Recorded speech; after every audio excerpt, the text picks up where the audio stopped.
نحمده ونصلي على رسوله الكريم اما بعد الحمدللہ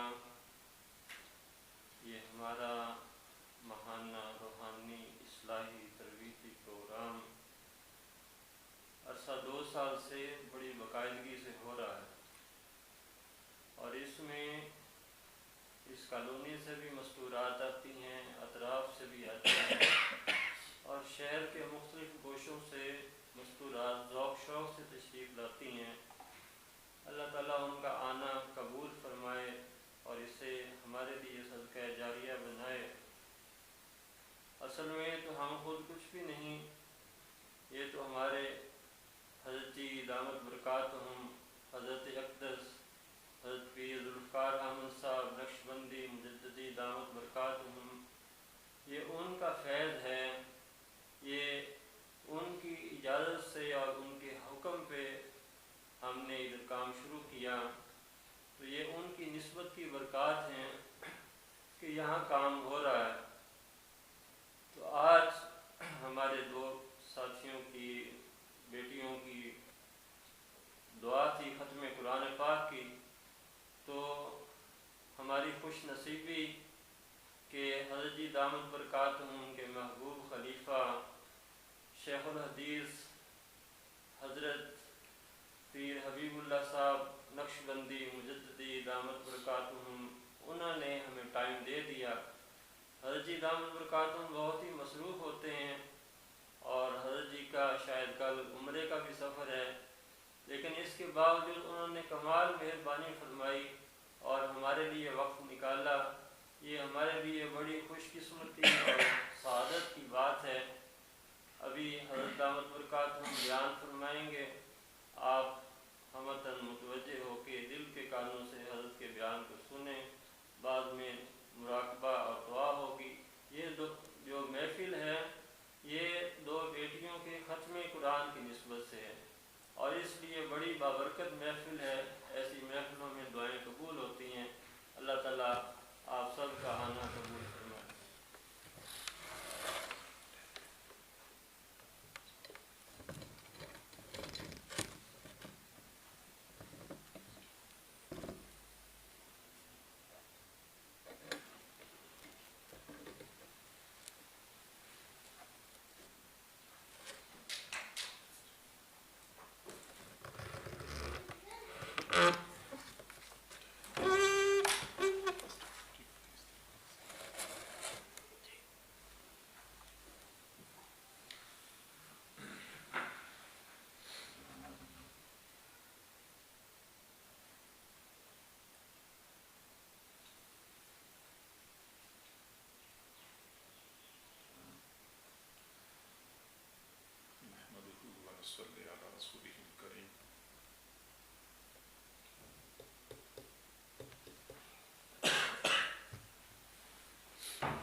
نحمده ونصلي على رسوله الكريم أما بعد فأعوذ بالله من الشيطان الرجيم بسم الله الرحمن الرحيم يا أيها الذين آمنوا قوا نارا صدق الله العظيم وبلغنا رسوله النبي الكريم ونحن على ذلك لمن الشاهدين والشاكرين والحمد لله رب العالمين اللهم صل على سيدنا محمد وعلى آل سيدنا محمد وبارك وسلم۔ اللہ تعالیٰ کی دی ہوئی نعمتوں میں سے ایک بہت بڑی نعمت اولاد ہے۔ اولاد آنکھوں کا نور ہے، دل کا سرور ہے، گھر کی رونق ہے، بڑھاپے کا سہارا ہے، اور قیامت کے دن والدین کے لیے درجات کی بلندی کا باعث ہے۔ حضور صلی اللہ علیہ وسلم کا یہ معمول تھا کہ جس صحابی سے زیادہ محبت فرماتے تھے ان کو زیادہ اولاد کی دعا دیا کرتے تھے۔ حضرت انس بن مالک رضی اللہ تعالی عنہ فرماتے ہیں کہ مجھے حضور صلی اللہ علیہ وسلم نے دعا دی، اے اللہ انس بن مالک کی اولاد میں برکت نازل فرما۔ فرماتے ہیں کہ حضور کی دعا ایسی قبول ہوئی کہ جب حجاز کی سرزمین پہ طاعون کی وبا پھیلی اور لوگ کثرت سے طاعون میں مرنے لگے، تو بیماری کے ان دنوں میں نے اپنی اولاد میں سے یعنی بیٹے، پوتے، پڑپوتے، بیٹیاں، نواسے، نواسیاں، اپنی اولاد میں سے 150 سے زیادہ کو اپنے ہاتھوں سے قبر میں اتارا۔ یہ تو وہ اولاد تھی جو فوت ہو گئی، جو بچ گئی وہ اس کے علاوہ تھی۔ معلوم ہوتا ہے کہ اولاد بہت بڑی نعمت ہے۔ حضور صلی اللہ علیہ وسلم لوگوں کو اولاد کی دعا دیا کرتے تھے۔ تاہم ایک اصول یاد رکھیں کہ اللہ تعالیٰ نے ہمیں دنیا میں جو نعمتیں عطا فرمائی ہیں، قیامت کے دن ان کے بارے میں سوال کیا جائے گا۔ اگر میرے ہاتھ میں ایک گلاس پانی ہو، میں اس کو پی لیتا ہوں، تو قیامت کے دن اس پانی کے بارے میں مجھ سے 2 سوالات ہوں گے۔ ایک یہ کہ پانی حاصل کیسے کیا تھا، دوسرا یہ کہ پانی استعمال کیسے کیا تھا۔ پانی حاصل کرنے میں اور پانی استعمال کرنے میں شریعت مطہرہ کے حکموں کی رعایت کی تھی یا نہیں کی تھی، اس کے بارے میں سوال کیا جائے گا۔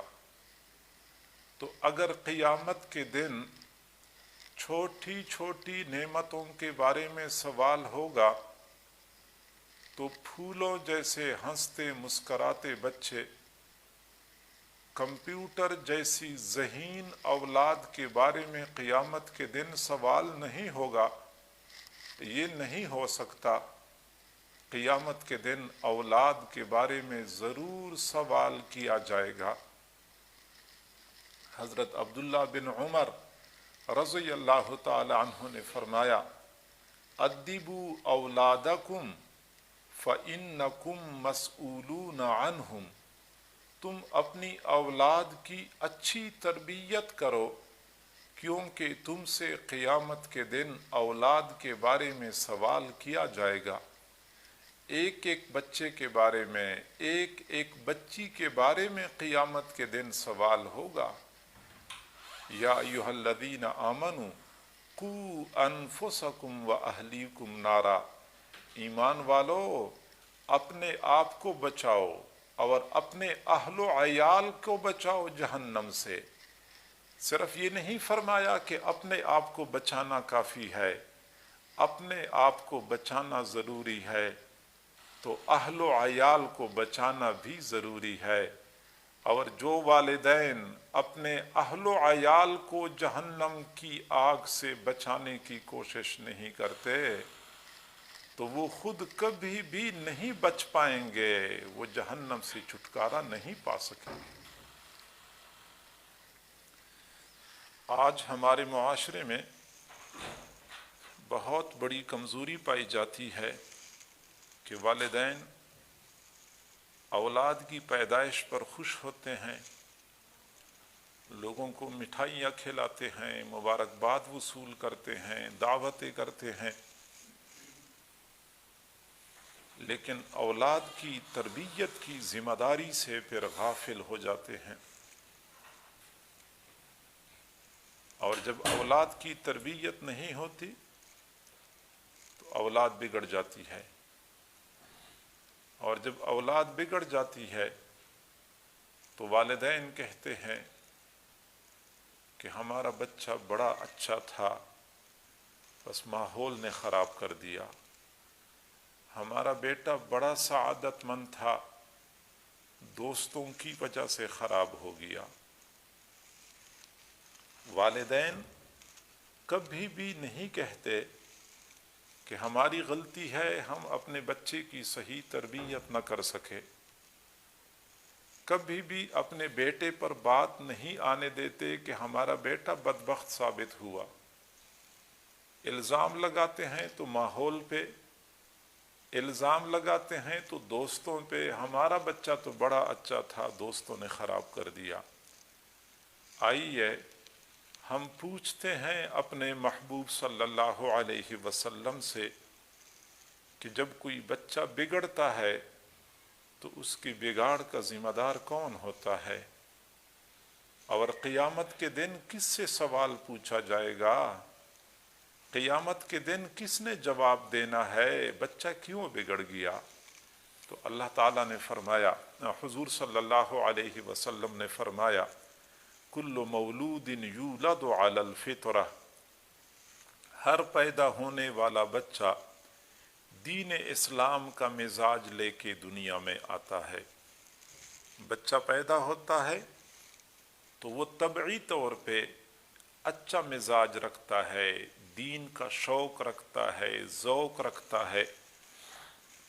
چنانچہ ہم دیکھتے ہیں کہ بچہ بالکل چھوٹا ہوتا ہے، اس کو اللہ اور رسول سے کوئی شناسائی نہیں ہوتی، لیکن اپنی والدہ کو نماز پڑھتے ہوئے دیکھتا ہے، وہ بھی مصلی پہ کھڑا ہو کے نماز پڑھنے کی کوشش کرتا ہے۔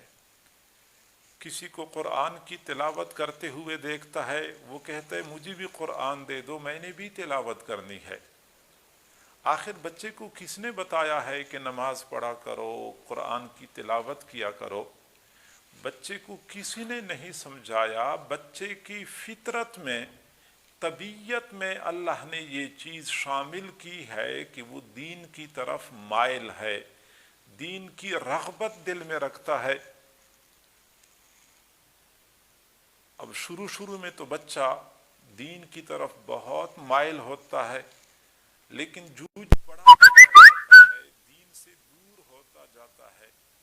چنانچہ ایک وقت وہ بھی آتا ہے کہ وہ بچہ جب پہلے ماں اس کو مصلی پہ کھڑا نہیں ہونے دیتی تھی کہ یہ مصلی ناپاک کر دے گا تو یہ روتا تھا، آج اسی بچے کو مصلی پہ زبردستی کھڑا کر دے وہ پیچھے کی طرف بھاگ جاتا ہے، نماز نہیں پڑھتا۔ وہ بچہ جب پہلے اس کی گود میں قرآن نہیں دیا جاتا تھا تو وہ روتا تھا کہ مجھے قرآن دے دو، میں نے تلاوت کرنی ہے۔ آج اسی بچے کو زبردستی بیٹھا کے قرآن پڑھانے کے لیے کوشش کرو، وہ قرآن چھوڑ کے پیچھے کو بھاگ جاتا ہے۔ آخر یہ تبدیلی کیوں آئی؟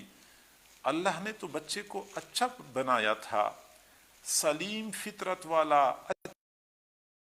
تھا، پھر یہ بچہ کیوں بگڑ گیا؟ تو حضور صلی اللہ علیہ وسلم نے فرمایا کل مولود یولد علی الفطرہ، ہر پیدا ہونے والا بچہ دین اسلام کا مزاج لے کے دنیا میں آتا ہے، پھر بگڑتا کیوں ہے؟ او یمجسانہ ہی، یا مجوسی بنا دیتے ہیں۔ حضور صلی اللہ علیہ وسلم نے بچے کی بگاڑ کا ذمہ دار ماحول کو نہیں قرار دیا ہے، احباب کو نہیں قرار دیا ہے، حضور صلی اللہ علیہ وسلم نے بچے کی بگاڑ کا ذمہ دار اس کے والدین کو قرار دیا ہے، اور قیامت کے دن والدین نے جواب دینا ہوگا کہ بچہ کیوں بگڑ گیا تھا۔ بچہ تو اچھا تھا، اللہ نے اچھا پیدا کیا تھا، بعد میں بگڑا ہے تو والدین کو پکڑا جائے گا، اور اگر والدین کہتے ہیں کہ ہم نے تو نہیں بگاڑا، ماحول نے بگاڑا ہے، تو شریعت کہتی ہے کہ ماحول سے بچانا بھی تو والدین کی ذمہ داری تھی، کیوں نہیں بچایا؟ غلط دوستوں سے بچانا بھی تو والدین کی ذمہ داری تھی، والدین نے غلط دوستوں سے کیوں نہیں بچایا؟ آخر کار والدین کو پکڑا جائے گا، والدین سے سوال جواب کیا جائے گا۔ پھر والدین میں سے بھی جب بچے بالکل چھوٹے ہوتے ہیں تو ماؤں کی ذمہ داری اور ماؤں کا کردار زیادہ اہمیت کا حامل ہے، جیسا کہ حضور صلی اللہ علیہ وسلم نے فرمایا وَالْمَرْأَةُ رَاعِيَةٌ فِي بَيْتِ زَوْجِهَا، عورت اپنے خاوند کے گھر کی نگران ہوتی ہے، اور گھر کے تمام امور کے بارے میں، خاص طور پہ اولاد کی تربیت کے بارے میں شریعت مطہرہ خواتین کو ذمہ دار ٹھہراتی ہے۔ خواتین، ماؤں، بہنوں، بیٹیوں کو چاہیے کہ اپنی اولاد کی اچھی تربیت کریں۔ ماں کا مقام اور مرتبہ بہت بلند ہے، باپ ماں کے مقام تک نہیں پہنچ سکتا، استاد ماں کے مقام تک نہیں پہنچ سکتا، شیخ و مرشد ماں کے مقام اور مرتبے تک نہیں پہنچ سکتا۔ ماں کا مقام اور مرتبہ بہت بلند ہے، لیکن یہ ویسے بلند نہیں ہے، ماں کے قدموں کے نیچے ویسے جنت نہیں سجائی گئی ہے۔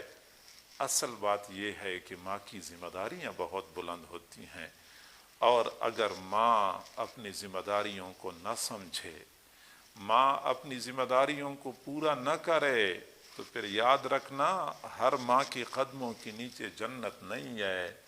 مائیں اگر چاہتی ہیں کہ ہماری اولاد ہماری وہ تعظیم کرے، ہماری وہ خدمت کرے، ہماری وہ عزت کرے جو شریعت مطہرہ کا حکم ہے، تو ماؤں کو پہلے یہ چاہیے کہ وہ اپنی اولاد کی ایسی تربیت کریں جیسا کہ شریعت مطہرہ کا حکم ہے۔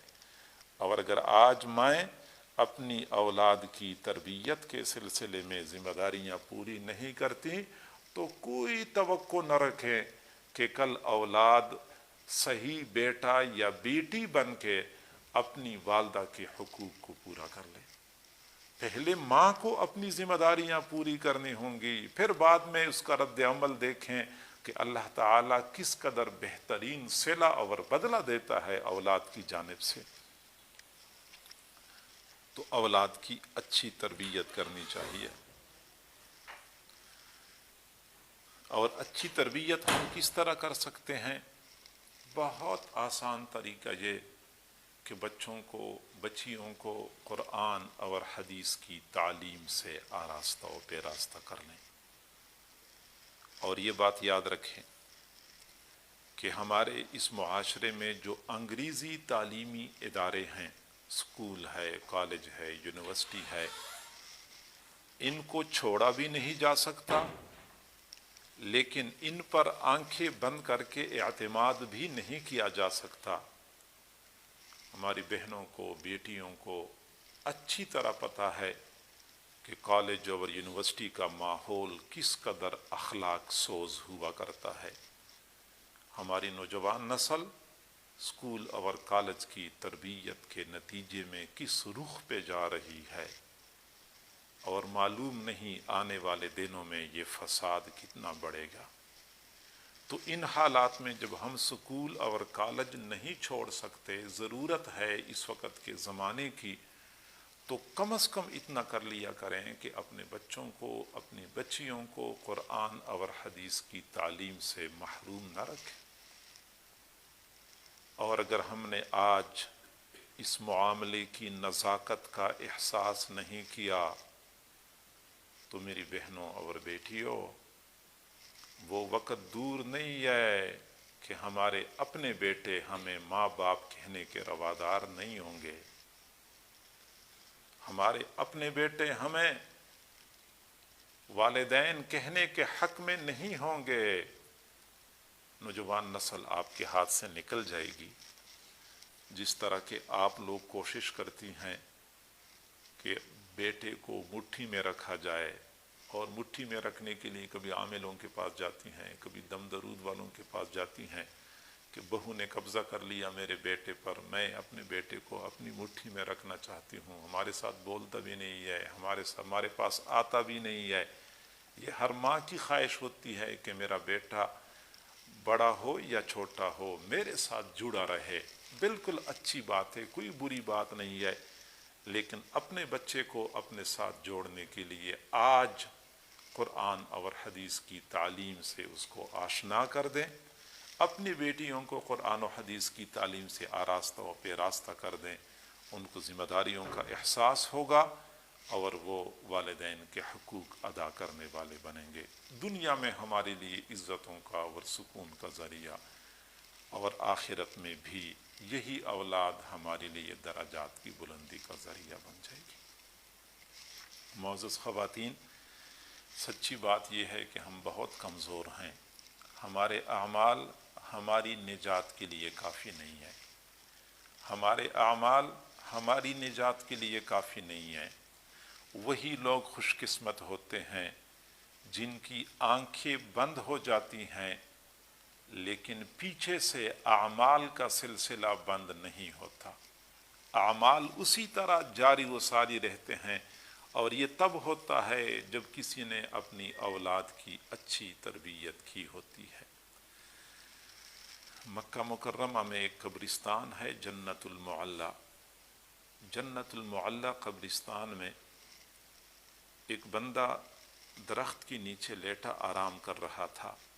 وہ فرماتے ہیں کہ میں سویا ہوا تھا، میں نے عجیب خواب دیکھا کہ قبرستان کے مردے قبروں سے نکل چکے ہیں، ایک ٹولی کے شکل میں بیٹھے ہوئے ہیں۔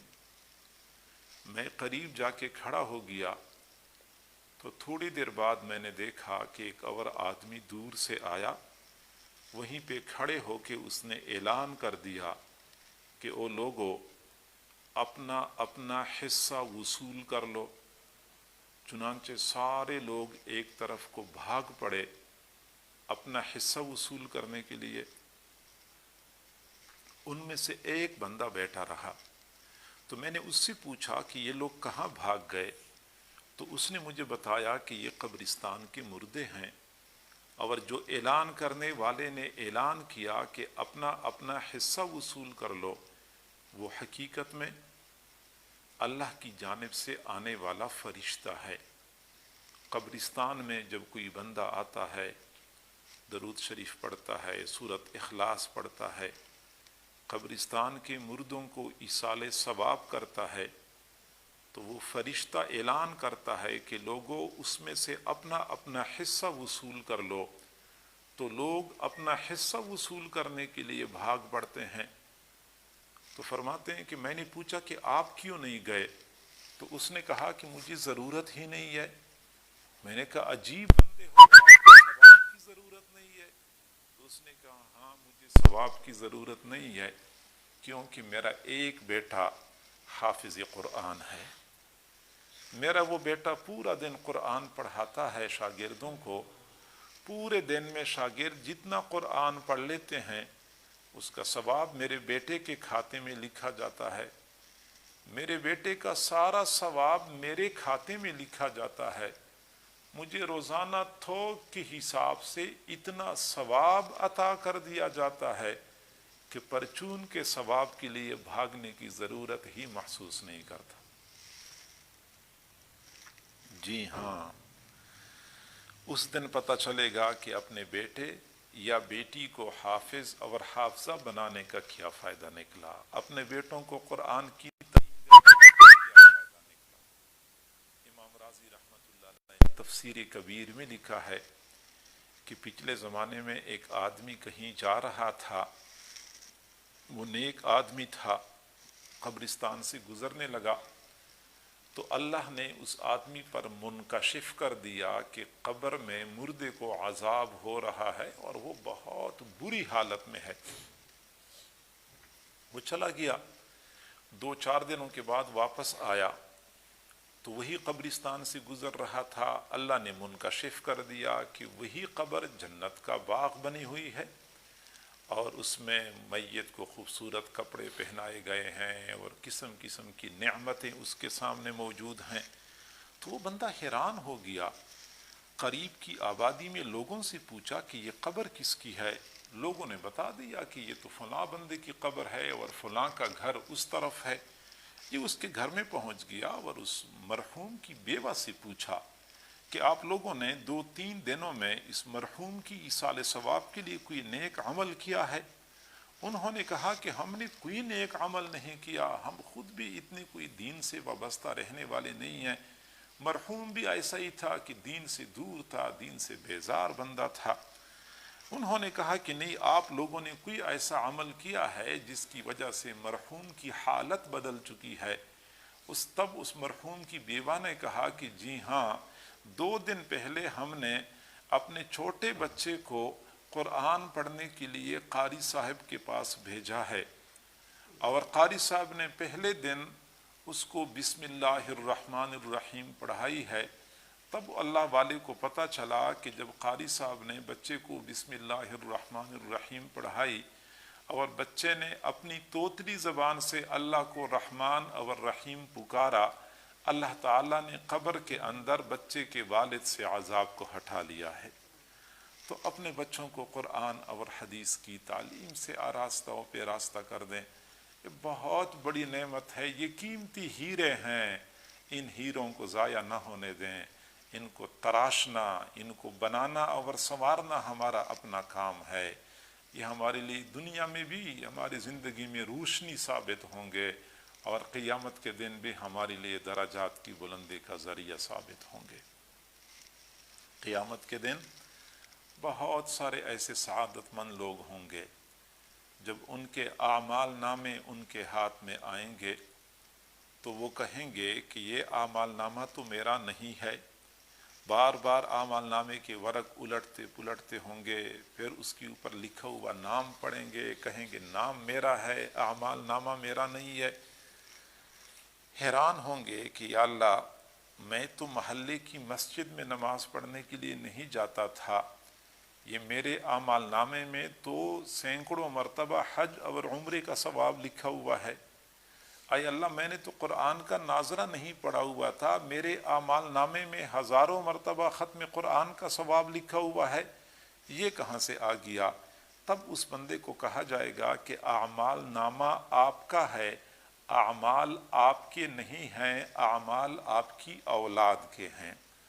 آپ نے اپنی اولاد کی اچھی تربیت کی تھی اور اولاد کے نیک اعمال آپ کے اعمال نامے میں لکھ دیے گئے ہیں۔ تو اولاد کی اس عظیم نعمت سے دنیا اور آخرت میں مستفید ہونے کے لیے اچھی تربیت کی ضرورت ہے۔ بہت خوشی کی بات ہے، ہمارے بہت پیارے بھائی کمران صاحب، ان کی صاحبزادی اور ایک اور پروفیسر صاحب کی صاحبزادی نے قرآن پاک کی تعلیم مکمل کی ہے۔ ہمارے پیارے بھائی حضرت قاری ڈاکٹر شاہد صاحب نے محنت کر کے، ان کی اہلیہ نے محنت کر کے بچیوں کی تعلیم کا سلسلہ جو جاری کیا ہوا ہے، یقیناً بچیوں کے والدین اور حضرت ڈاکٹر صاحب اور ان کی اہلیہ، خود بچیاں مبارکباد کی مستحق ہیں کہ انہوں نے محنتیں کیں، اللہ نے ان کی محنتوں کا پھل اور ثمرہ ان کو نصیب کر دیا۔ یقیناً میرا بیان مختصر ہوا، لیکن میری مجبوری ہے، میں مسلسل کئی دنوں سے شدید طبیعت کی ناسازی کا شکار ہوں، اور 3-4 دنوں سے جہاں کہیں میں نے پروگرام لوگوں کو دیے ہوئے تھے سب میں نے کینسل کر دیے ہیں، نہیں جا رہا۔ گزشتہ کل اور گزشتہ پرسوں، جمعرات، جمعہ، ہفتہ، آج بھی 2 جگہ پروگرام تھے، دونوں سے معذرت کر لی، نہیں جا سکتا کہیں بھی۔ یہ تو ڈاکٹر صاحب کی محبت اور ہمارے بھائی کامران صاحب کی محبت تھی کہ میں نے یہاں پہ حاضری دی۔ سمجھنے والوں کے لیے تھوڑا بھی کافی ہوتا ہے، نہ سمجھنے والوں کے لیے زیادہ بھی کافی نہیں ہوتا۔ جو کچھ تھوڑا بہت ہم نے سنا ہے اس پہ عمل کریں، یہی ہمارے لیے کافی ہے۔ اللہ تعالی ہمیں سمجھنے اور عمل کرنے کی توفیق عطا فرمائے۔ وآخر دعوانا ان الحمد